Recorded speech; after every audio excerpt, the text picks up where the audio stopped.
Welcome back to Face the Nation. I'm John Dickerson. To talk more about all things politics, we are joined by Ruth Marcus of The Washington Post, the National Review's Reihan Salam, Molly Ball of The Atlantic, and Jonathan Martin of The New York Times. Molly, I want to pick up where we left off with Donald Trump. There is this theory that we're less than a month away from Iowa voting, that voters are going to start thinking about these candidates as president. It'll get more substantive. They'll start thinking about them in the Oval Office. Do you think that's right in this case? It sounds like wishful thinking to me, on the part mostly of the Republican establishment, which has, been chasing its own tail for months about this Trump phenomenon.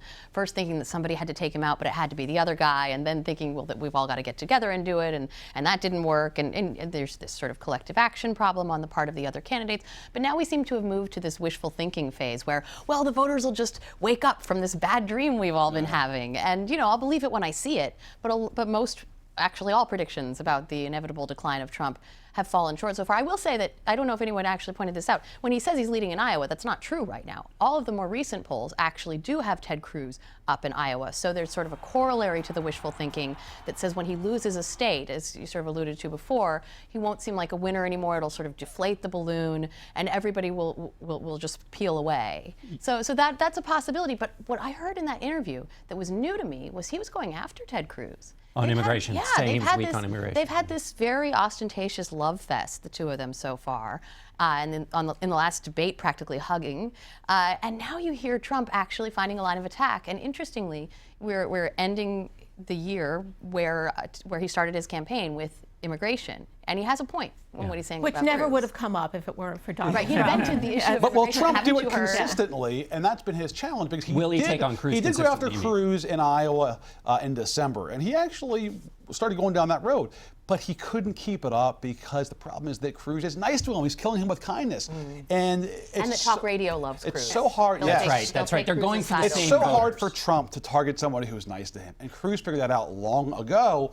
And so his approach has been very shrewd. Cruz has, which is you hug him. You hug him really close. Well, the genius of Ted Cruz is also the fact that if you look at the Republican Party, if you're looking at the elite side, fundamentally you have these libertarian instincts. And what Donald Trump has demonstrated is that this libertarianism does not run very deep with actual Republican voters. Not very deep at all. So what Ted Cruz has done, and you see this actually in his fundraising, what he's done is he's managed to get some of that kind of libertarian, business class, Wall Street Republican support, while also getting that kind of populist nationalist support, a bit of that. And that also means that you get small donors as well as big donors. Trump, however, to me, what he's done, whether or not he wins, I have no idea, honestly. Right. But whether or not he wins, he's demonstrated that libertarianism, cutting top rates, cutting cap gains taxes, all of this stuff doesn't actually matter to real life Republican voters. 40% of Republican voters say that they want upper income taxpayers to pay higher taxes.